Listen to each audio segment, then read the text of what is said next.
Saint Rose Philippine Duchesne was considered to be truly the missionary of the American frontier. She was a very helpful teacher, nurse, and person in general. Saint Rose was born August 29, 1769. She was born in Grenoble, France.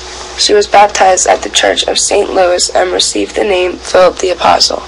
She also received the name Rose of Lima after the first saint of the new continent. Saint Rose grew up in France with her family. Saint Rose's father was a successful businessman, so Rose grew up in a very wealthy household. Philippine became a witness to the faith through her mother. Her mom was a very devoted Catholic. She taught all her children a love for their faith and read them stories of the lives of previous saints and martyrs. Her mother never knew that one of her very own children would one day become a saint. Saint Rose and her siblings would reenact the previous night's stories of saintly heroism during their playtime. For Philippine was a born leader, and she thrived on hearing and then reading about these heroic saints. Being that Philippine was born into a prosperous family, she was sent to school with the Visitation nuns. She was educated at the convent of the Visitation of Ste. Marie Dien Haute. She entered the school in 1788. This was the time during the French Revolution. Due to the war, she had to go home early because all the nuns were expelled from the convent. Unfortunately, she was unable to finish her degree. Though Philippine was a model child upon reaching maturity, her independent spirit shone through, and she rejected all the attempts made by her father to marry her off to a man. Saint Rose still longed to serve her Lord through the church and most especially the mission field. When Philippine was just 18 years old, she became a novice. In 1804, she learned of the Society of the Sacred Heart of Jesus. She then offered herself to Mother Madeleine Sophie Barat. Mother Barat visited her and 4 others. She took them in as novices to the society.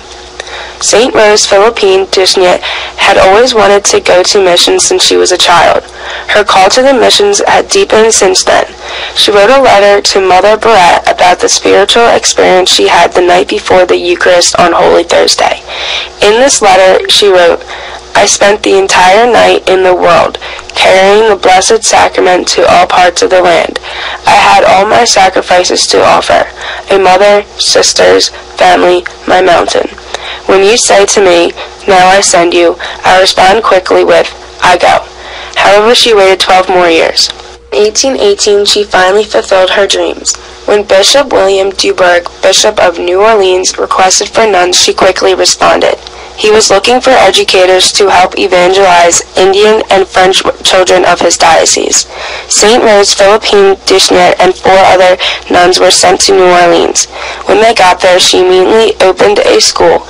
She founded the first house of the society outside France. It was also the first free school west of the Mississippi River. The building was a log cabin. Since the school was a log cabin, she had to deal with the frontier life. Her new life dealt with the extreme cold, hard work, and a lack of funds. At first, while Saint Rose Philippine Duchesne was in the United States, she had difficulty learning English. Since she had difficulty, she had slow communication. While she was in the United States, she struggled to remain united with the Society of France. The society rarely ever sent her letters or news, but Philippine had good news within herself.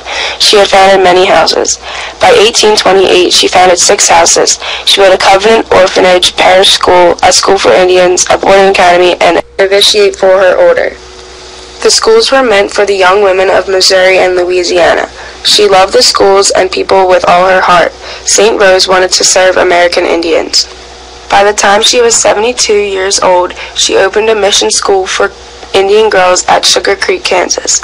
Many people thought that she was too sick to go, but despite her physical well-being, she still went. The Jesuit head of the mission insisted that she go. He said that her very presence would draw down heavenly favors on the work. Saint Rose was a model inspiration to those around her. The Indians named her Kwa Kan Ka Nam Ad, which means woman who prays always. As her time went on at the school, her health conditions got worse. She had to return to St. Charles, which is also where she spent her last years of her life. Saint Rose Philippine Duchesne died on November 18, 1852. She was 53 years old. By 1988, she was canonized as a saint. Many can agree that she is a wonderful woman. She never lost her desire for missionaries and helping others.